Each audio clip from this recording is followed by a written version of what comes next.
అలాగే ఎవరైతే బయట నిల్చొని ఉన్నారో వారితో నా యొక్క విన్నపం, లోపలికి వచ్చి కూర్చోగలరు. ఈ కార్యక్రమ నిర్వాహకులు మీకోసము గంట 2 గంటల సమయం తీసి శ్రమపడి మీకోసం ఈ అరేంజ్మెంట్స్ మొత్తం చేశారు, ఈ అలంకరణ చేశారు. కనుక మీరు వాటిని యూజ్ చేసుకోకపోతే మరి వారు బాధపడతారు.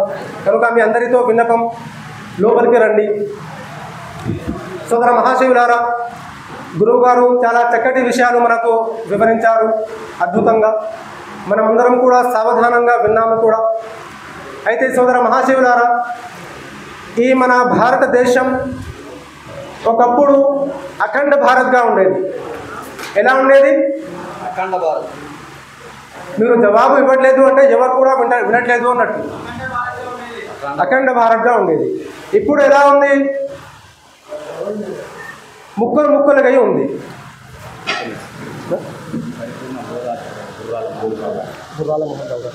గుర్రాల మోహన్ రావు గారిని స్టేజ్ పైకి రావాల్సిందిగా కోరుతున్నాము.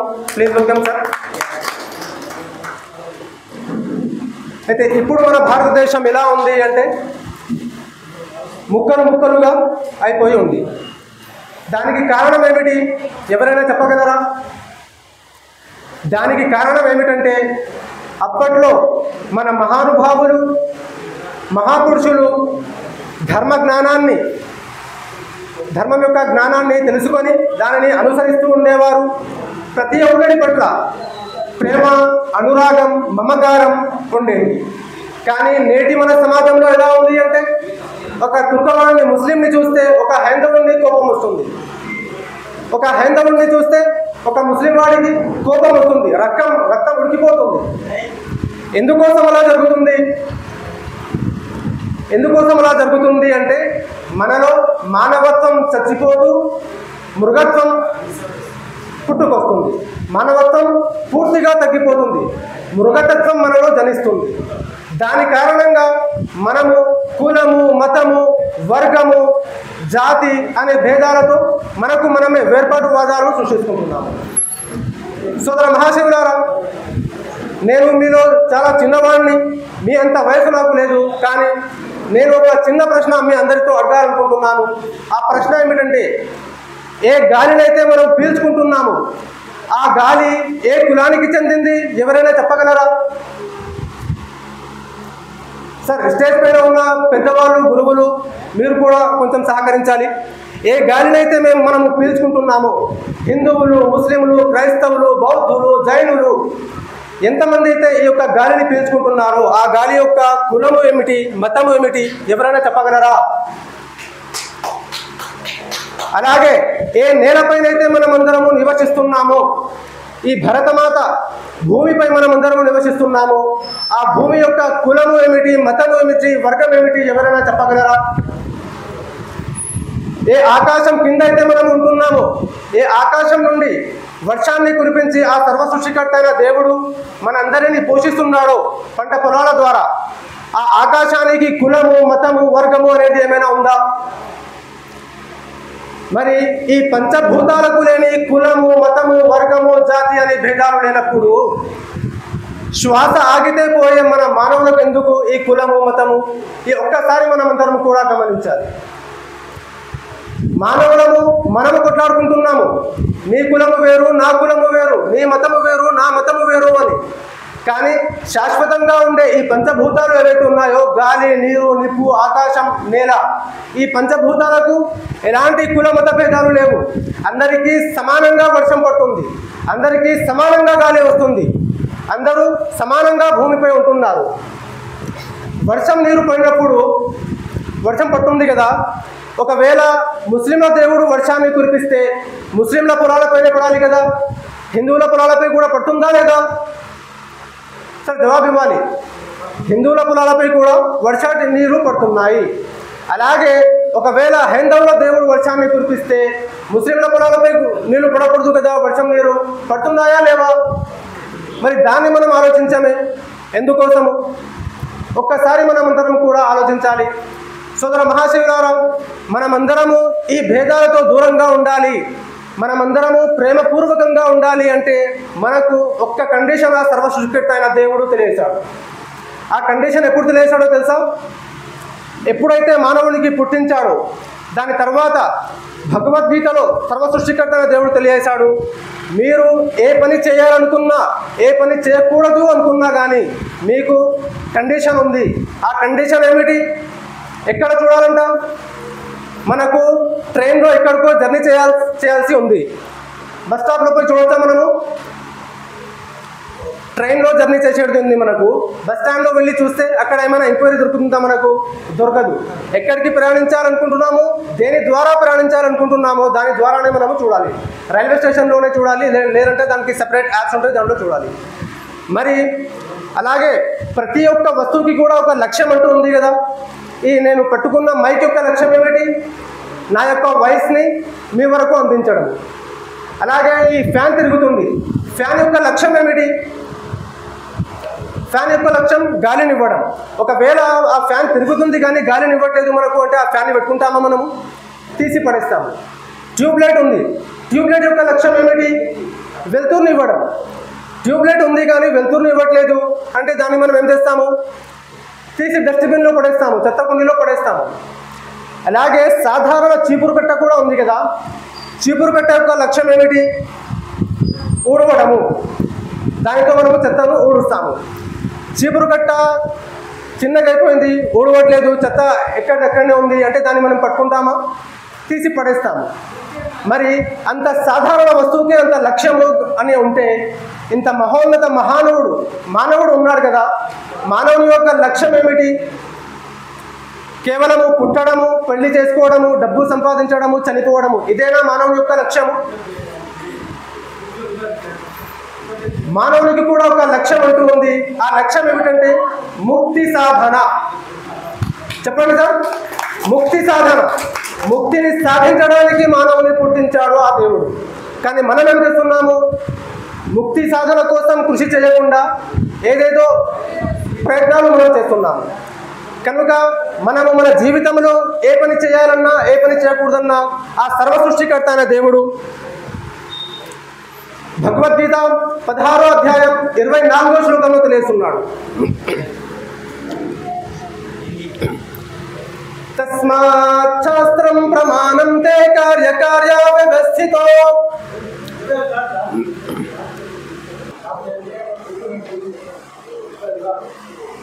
శ్లోకం నెంబర్ ఎంత చెప్పండి. అందరు కూడా కేవలం చూస్తున్నారు కానీ ఎవరు కూడా రెస్పాండ్ అవ్వట్లేదు. ఏం మాట్లాడుతున్నారో అది ఎవరికి గుర్తుండట్లేదు. ఏదో మురళీ గారు పిలిచారు కదా, పోకుంటే బాగోదు అని ఉట్టిగా వచ్చేసారన్నట్టు అనిపిస్తుంది. భగవద్గీత 16వ అధ్యాయం 24వ శ్లోకంలో ఆ శ్రీకృష్ణ పరమాత్ములు తెలియజేస్తున్నారు మన జీవితం ఎలా గడపాలి, ఎలా గడపకూడదు అని. తస్మాత్ శాస్త్రం ప్రమాణం తే కార్యకార్య వ్యవస్థితో జ్ఞాత్వా శాస్త్ర విధానోక్తం కర్మ కర్తుమిహర్హసి. దీని యొక్క తాత్పర్యము, కావున నీవు చేయదగినది చేయరానిది నిర్ణయించినప్పుడు శాస్త్రము నీకు ప్రమాణమై ఉన్నది. ప్రమాణం ఏమై ఉన్నది చెప్తున్నాడు? శాస్త్రము ప్రమాణమై ఉన్నది. మనము ఏ పని చేయాలి, ఏ పని చేయకూడదు ఎక్కడ చూడాలంట? మన ధర్మశాస్త్రాల్లో చూడాలి, వేదాల్లో, ఉపనిషత్తుల్లో, భగవద్గీతలో చూడాలి. ఒకవేళ ఇలా చేయకుంటే దానికి ఏం శిక్ష పడుతుంది మనకు? అది కూడా భగవద్గీత 16వ అధ్యాయం 23వ శ్లోకంలో తెలియజేస్తున్నారు. యశాస్త్ర విధిముత్సృజ్య వర్తతే కామకారతః న సిద్ధిమవాప్నోతి న సుఖం న పరాంగతి. ఎవడు శాస్త్రోక్తమకు విధిని విడిచిపెట్టి తన ఇష్టం వచ్చినట్టు ప్రవర్తించునో అట్టి వాడు పురుషార్థ సిద్ధిని కానీ సుఖమును కానీ ఉత్తమ గతి యొక్క మోక్షమును కానీ పొందనేరడు. దీంట్లో ఎన్ని కండిషన్స్ చెప్తున్నారు? ఒకటి, పురుషార్థ సిద్ధి. మన ధర్మశాస్త్రాలకు విరుద్ధంగా మనం మన జీవితాన్ని గడిపితే మొదటిది పురుషార్థ సిద్ధి లభించదు. పురుషార్థ సిద్ధి అంటే ఏమిటి అంటే మనిషి కేవలం చూడడానికి మనిషిలా ఉంటాడే తప్ప అతనిలో మానవత్వం ఉండదు. ఈరోజు మనం చూస్తున్నామా లేదా? మనకు కని పెంచి పోషించిన తల్లిదండ్రులనే కొడుకులు గొంతులు కోసి చంపేస్తున్నారు. దేనికోసము? ఆస్తుల ఎంతో కష్టపడి శ్రమించి వాళ్ళు కూలీనాలి చేసి పిల్లలకు మంచి భవిష్యత్తు ఉండాలని పెద్ద పెద్ద స్కూళ్ళలో కాలేజీల్లో చదివించి వాళ్ళకు అంతటి ఉన్నత స్థాయిని చేర్పిస్తే పెద్దయ్యాక ఆ పిల్లలే మనకు ఏం చేస్తున్నారు? మొదటిది అనాథాశ్రమాల్లో వదిలేసి వస్తున్నారు, వృద్ధాశ్రమాల్లో, లేదా గొంతులు కోసి చంపేస్తున్నారు. అంత కిందికి జారిపోతుంది మన సమాజం. దానికి కారణం ఏమిటి? అతనిలో మానవత్వము లేదు. ఆ మానవత్వం ఎందుకోసం లేదు అంటే అతనిలో నైతిక విలువలు లేదు. రెండవది ఏమిటి? రెండవది సుఖం ఉండదు. సుఖము ఏదైనా కిరాణా షాప్లో కొనుక్కునే వస్తువు అంటే ఇది. నా వాయిస్ క్లియర్గా అవుతుందా లేక మైక్ తీసి మాట్లాడుతున్నా? మైక్తోనే క్లియర్ ఉంది అంటే మైక్ పెట్టుకుంటాను. మీకు డిస్టర్బెన్స్ అవుతుందంటే మైక్ తీసేస్తాను. ఇక్కడ క్లియరా? ఓకే. సుఖము కిరాణా షాప్లో లేదా సూపర్ మార్కెట్లో పెట్టి కొనుక్కునే వస్తువు అది దొరకదు కదా. ముందర కిరాణా షాప్ ఉంది, ఒక అర్ధ కిలో సుఖం ఇవ్వండి అంటే ఇస్తారా వాళ్ళు? ఇయ్యారా అమ్మ? సార్ అంటున్నారు గురువుగారు ఆయనకే సుఖం లేదు అని. మరి ఆ సుఖం ఎలా దొరుకుతుంది మనకు అంటే ఆ దైవం ఏదైతే నిర్ణయించాడో, ఎలాగైతే మనం జీవితం గడపాలి అని నిర్దిష్టాలు పెట్టారో, కండిషన్స్ పెట్టాడో అలాగే మన జీవితాన్ని మనం గడిపితే అప్పుడే మనకు సుఖం ఉంటుంది. దీనికి ఒక చిన్న ఉదాహరణ మనము తెలుసుకోవాలి అంటే ఒక చిన్న సెల్ ఫోన్ తీసుకున్నాం మనము. ఎంత? అది 20,000 సెల్ ఫోన్. సెల్ ఫోన్ తీసుకున్నాక ఆ బాక్స్ వెంబడి ఒక చిన్న మాన్యువల్ బుక్ వస్తుంది. వస్తుందా లేదా? మా పాలమూరులో అయితే వస్తుంది, మామూలు ఇక్కడ వస్తుందా లేదా? చిన్న బుక్ వస్తుంది. దాంట్లో కండిషన్స్ రాసి ఉంటాయి. ఆ ఫోన్ని ఎలా వాడాలి, ఎలా వాడకూడదు. ఓకేనా? ఫోన్ తీసుకున్నాం మనము, ఆన్ చేసేసాము, సిమ్ వేసుకున్నాము. ఫోన్ వస్తే గ్రీన్ బటన్ నొక్కి మనము ఫోన్ లిఫ్ట్ చేయాలని ఆ కండిషన్స్ రాసి ఉన్నాయి. కానీ మనం ఏం చెప్తున్నాము? 20,000 పెట్టి నేను తీసుకున్నాను కదా సెల్ ఫోను, నేను రెడ్ బటన్ నొక్కి అవుతుందా అంటే లిఫ్ట్ అవుతుందా? కాదు, కట్ అవుతుంది. ఎందుకోసము అంటే దాన్ని తయారు చేసిన వాడు కొన్ని కండిషన్స్ పెట్టాడు. ఆ కండిషన్స్ని మనం పాటిస్తేనే ఆ ఫోన్తో మనకు ఉపయోగం, లేదంటే దాంతో మనకు ఎలాంటి ఉపయోగము ఉండదు. మరి మనకు కూడా దేవుడు కండిషన్స్ ఇచ్చాడు కదా, మన జీవితాన్ని ఎలా గడపాలో అలా గడిపితేనే మనకు సుఖము ఉంటుంది. మరియు మూడవది, మరణించిన తరువాత మనకు మోక్షం కూడా లభించదు అని దీంట్లో ఈ మంత్రంలో శ్లోకంలో కండిషన్ చెప్తున్నారు. మనకు మోక్షం లభించాలి అంటే ఈ లోకంలోనే మనము మంచి పనులు చేసి ఆ లోకానికి ఇక్కడి నుంచి పుణ్యాలను మాత్రమే తీసుకుపోగలము. ఇక్కడ నుంచి ఎక్కడికి డబ్బులు పైసలు కొరేట్ చేయలేము. అక్కడ ఏ బ్యాంక్ బ్యాలెన్స్ ఉండదు. అక్కడ చెల్లేది పైసా కాదు, మన పుణ్యం మాత్రమే. ఏ పుణ్యం అయితే మనం చేస్తామో దాని ద్వారానే మనకు ముక్తి మరియు మోక్షం లభిస్తుంది. కనుక సోదర మహాశివులారా, నేను ఎక్కువ సమయం తీసుకోకుండా మరో 2 నిమిషాల్లో నా యొక్క ప్రసంగాన్ని ముగిస్తాను. చివరిగా మనలో ప్రతి ఒక్కరికి కూడా ఒక కోరిక ఉంటుంది. ఆ కోరిక ఏమిటి అంటే నేను అనుకున్నది అనుకున్నట్టుగా జరగాలి. ప్రతి ఒక్కరికి ఉందా లేదా? మనము అనుకున్నది అనుకున్నట్టుగా జరగాలి, నాకు ఎలాంటి ఆటంకాలు ఉండకూడదు, శాశ్వతంగా నేను యవ్వనంగా ఉండాలి అనే కోరిక మనలో ప్రతి ఒక్కరికి ఉంటుంది.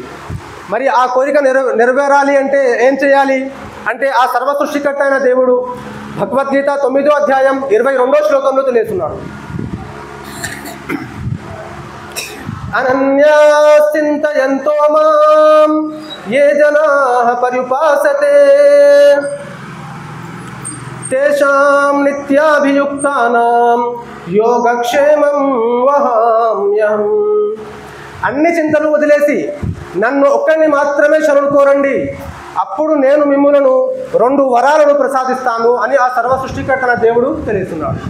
ఆ 2 వరాలు ఏమిటి అంటే ఒకటి యోగము, రెండవది క్షేమము. యోగము అంటే లేనిది కల్పించడము, క్షేమము అంటే ఉన్నదాన్ని రక్షించడము. ఈరోజు మన దగ్గర లేని డబ్బుని మనము సంపాదించడానికి ఎన్నో కష్టాలు పడుతున్నాము. సంపాదించిన తర్వాత దాన్ని భద్రపరచడానికి దానికి కూడా ఇబ్బందులు పడుతున్నాము. ఎలా దాచిపెట్టుకోవాలి, నా దగ్గర డబ్బు ఉంది అంటే పక్కలో ఉన్న అప్పారావు వచ్చి అప్పు అడుగుతాడేమో అని ఆ భయం, లేదంటే దొంగలు వచ్చి దొంగతనం చేసుకుపోతారేమో ఆ భయం, బ్యాంకులో పెడితే అక్కడ ఏదైనా హాని కలుగుతుందేమో అని ఆ భయం కూడా ఉంది. కాబట్టి మన దగ్గర ఉన్న లేని డబ్బుని ప్రసాదించడం, ఉన్న డబ్బుని రక్షించడం, లేని ఆరోగ్యాన్ని ప్రసాదించడం, ఉన్న ఆరోగ్యాన్ని రక్షించడం, లేని సంతానాన్ని ప్రసాదించడం, ఉన్న సంతానాన్ని చెడు దోవలో పోకుండా రక్షించడం ఆ సర్వ సృష్టికర్త నా దేవుని చేతిలో ఉంది, మన చేతిలో ఏమీ లేదు. కనుక సోదర మహాశయులారా, ఆ సర్వ సృష్టికర్త నా దేవుడు ఎలాగైతే మనకు ధర్మాన్ని బోధించాడో అలాగే మనం ఆ ధర్మాన్ని అనుసరిస్తూ ఉంటే మనలో ఈ విద్వేషాలు ఉండవు. మీ అందరిలో ఏ ఒక్కరికి కూడా ఈ డౌట్ రాలేదా? ఒక తుర్కముల్సా పంతులు వచ్చి భగవద్గీత గురించి ఎందుకు చెప్తున్నాడు అని ఎవరికైనా డౌట్ వచ్చిందా లేదా? డౌట్ వస్తే చేతులు ఇవ్వండి. తుర్కోళ్ళు వచ్చి భగవద్గీత గురించి మాకు చెప్తున్నారు ఏంటి అనే డౌట్ ఎవరెవరికి వచ్చింది? అందరికీ వచ్చింది కదా. అందుకే నాకు రెస్పాండ్ అవ్వట్లేదు. మీకేం తెలుసు, మీరేం చెప్తారు మాకు మేమేం వినాలి అని, అంతే కదా. సోదర మహాశివులారా, మనమందరము కూడా భారతదేశంలోనే పుట్టాము, భారతదేశంలోనే పెరిగాము. ఇప్పుడు ప్రస్తుతం ఉన్న భారతదేశంలో ఉన్న మనం మాత్రమే కాదు, ఎన్ని దేశాలు, ఎన్ని రాష్ట్రాలు, ఎన్ని డిస్ట్రిక్ట్లు, ప్రపంచం మొత్తంలో ఎంతమంది అయితే మానవులు నివసిస్తున్నారో వాళ్ళందరూ కూడా ఎవరి సంతానము? ఎవరైనా చెప్పగలరా? ఈ ప్రపంచంలో ఎంతమంది అయితే మానవులు మహానుభావులు ఉన్నారో వాళ్ళందరూ కూడా ఒకే జంట సంతానము. ఆ ఒక్క జంట ఎవరిది? మీరే సమాధానం ఇస్తారు. ఆది మానవులు ఎవరు? ఆది దంపతులు. ఆది దంపతులు ఎవరు? శివపార్వతులు. ఆ శివపార్వతుల యొక్క సంతానమే మనమందరము కూడా. ప్రస్తుతం ఉన్న హిందువులు కానీ, ముస్లింలు కానీ, క్రైస్తవులు కానీ, బౌద్ధులు కానీ, జైనులు కానీ వారందరూ కూడా ఆ శివపార్వతుల యొక్క సంతానమే. కాకపోతే వాళ్లకు ముస్లింలు వేరే పేర్లలో పిలుస్తారు. ఆదం మరియు హవ్వా అలైహిస్సలాం అని ముస్లింలు పిలుస్తారు, ఆడమ్ అండ్ ఈవ్ అని క్రైస్తవులు పిలుస్తారు, శివపార్వతులు ఆది దంపతులు అని హైందవ సోదరులు పిలుస్తారు. భాషలు మారుతున్నాయి కానీ ఆ ఒకే జంట సంతానము మనమందరము కూడా. ఇంకోటి, మరి నేను గీత యొక్క బోధన చేసేందుకు అవసరం ఏమిటి? నేను ఎందుకోసం చేస్తున్నాను? దీనికి కూడా క్లారిటీ కావాలి కదా. ఈ క్లారిటీ కావాలంటే నేను ముందుగా ఖురాన్ని చదివాను. ఖురాన్ చదివితే ఖురాన్లో ఒక కండిషన్ ఉంది. మీరు ఖురాన్ని అనుసరించాలి అంటే దీనికంటే పూర్వం ఎన్ని గ్రంథాలైతే అవతరించాయో ఆ గ్రంథాలన్నింటినీ కూడా మీరు విశ్వసించాలి. అప్పుడే మీరు నిజమైన ముస్లిం కాగలరు అని ఖురాన్లో కండిషన్ ఉంది. ఖురాన్ ఎవరి గ్రంథం అండి? ఖురాన్ పెద్ద పుస్తకం ఎవరి గ్రంథము? ముస్లింల గ్రంథము. భగవద్గీత హిందువుల గ్రంథము. బైబిలు క్రైస్తవుల గ్రంథము అని మనం చెప్తున్నాము. కానీ ఆ గ్రంథాలు అలా చెప్పట్లేదు. ఖురాన్లో ఏమని ఉంది అంటే యా అయ్యుహన్నాస్ అని ఆ సర్వ సృష్టికర్త అయిన దేవుడు బోధిస్తున్నాడు. అంటే ఓ మానవులారా అని చెప్తున్నాడు, ఓ ముస్లిములారా అని చెప్పట్లేదు. అలాగే వేదాల్లో లోకా సమస్తు సుఖినో భవంతు ఉందా? లోకా హిందూ సుఖినో భవంతు అని ఉందా? లోకా సమస్తు అని ఉంది. అంటే సమస్త లోకంలో ఉన్న మానవులందరూ, కేవలం హిందువులు మాత్రమే అని లేదు. అలాగే బైబిల్ గ్రంథంలో భూగ్రంథ నివాసులారా అని చెప్తున్నారు, భూగ్రంథ క్రైస్తవులారా అని చెప్పట్లేదు. కాబట్టి ఈ ధర్మ గ్రంథాలు మనకు బోధించే బోధ, దాని యొక్క సారాంశం ఒక్కటే ఉంది. కానీ మనము వాటిని చదవకుండా, అర్థం చేసుకోకుండా మనలో మనము కొట్లాడుకొని ఎలాగైతే ఆస్తులను పంచుకుంటున్నామో అలాగే మనం మన దేవుళ్ళను కూడా పంచుకుంటున్నాము. మీ దేవుడు వేరు అంటే మా దేవుడు వేరు, మా దేవుడు వేరు అంటే మీ దేవుడు వేరు అని మనం కొట్లాడుకుంటున్నాము. కనుక నేను ఈ గీత యొక్క ప్రచారం చేయడానికి ఉద్దేశం ఏమిటంటే దాంట్లో నా యొక్క స్వార్థం కూడా ఉంది. నా స్వార్థం ఏమిటంటే భగవద్గీత 18వ అధ్యాయం 68వ శ్లోకంలో శ్రీకృష్ణ పరమాత్మను తెలియస్తున్నారు. ఏం తెలియస్తున్నారు? యఇమం పరమం గుహ్యం మద్భక్తేష్వభిదాస్యతి భక్తిం మయీం పరాం కృత్వా మామే వైశ్యత్య సంశయః. కరెక్టేనా సార్? ఇదే శ్లోకం కదా. ఈ యొక్క శ్లోకంలో శ్రీకృష్ణ పరమాత్ములు ఏం తెలియస్తున్నారు అంటే ఏ భక్తులైతే, ఏ జనులైతే నా యొక్క గీతా బోధనను నా భక్తులకు బోధిస్తారో వారు నాకు చాలా ఇష్టమైన వారు, ప్రియులు, వారే మోక్షానికి అర్హులు అని శ్రీకృష్ణ పరమాత్ములు తెలియస్తున్నారు.